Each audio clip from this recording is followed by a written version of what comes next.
Assalomu alaykum aziz kuzatuvchilar. Hozir saytimizda demak yana ikkita yangi bir metod yoki aytaylik ta'limiy o'yin qo'shildi.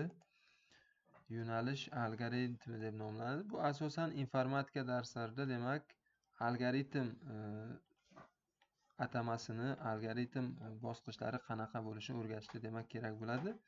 Boshlashdan oldin demak vaqt belgilab olish mumkin. Bu yerda ko'ryapsiz 3, 1, 5 yoki 10 daqiqa vaqt beriladi. Mana bosdik. Endi bir vaqtda ikkita o'quvchi doskada demak musobaqa ko'rinishida foydalanishi mumkin. Ko'ramiz, bu yerda aytyapti eng qisqa yo'l 3 ta qadam deyapti. 3 ta qadam bilan mana shu robotni shu yulduzchaga olib kelish kerak. Bular qaysilarligini o'quvchi topish kerak. Eng qisqasini. Bitta demak pastga, ikkita chapga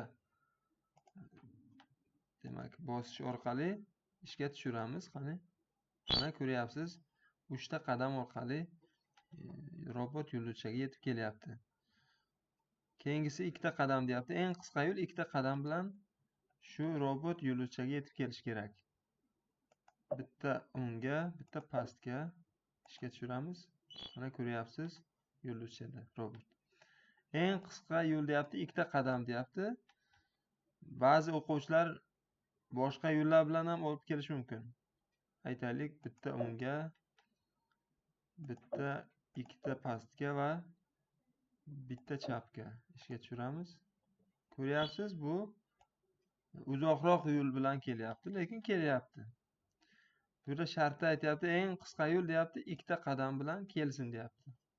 Mana ko'ramiz. Bitta ikkita tepaga bosish orqali demak robotimiz yulduzchaga yetib borish kerak. Ishga tushirib ko'ramiz. Va mana ko'ryapsiz, ishlayapti. Shu metoddan foydalanib o'quvchilarda algoritm ko'nikmasini shakllantirish, algoritm degan mavzuga demak o'quvchilarni o'rgatishga menimcha bu metoddan foydalana olasiz. Bundan tashqari ikkinchi yangi metod yoki ta'lim o'yinimiz xarita poygasi deb nomladik. Bu yerda ham vaqt belgilab olasiz. Vaqt ketyapti mana tepada va pastda O'zbekistondagi 12 ta viloyatlar nomlari keltirilgan. Ekranda esa tuman nomlari keladi. O'quvchi berilgan tuman qaysi viloyatga tegishliligini pastdan topish kerak.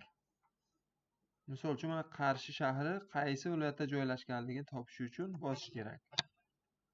Bekobod tumani demak Toshkent shahrida joylashgan.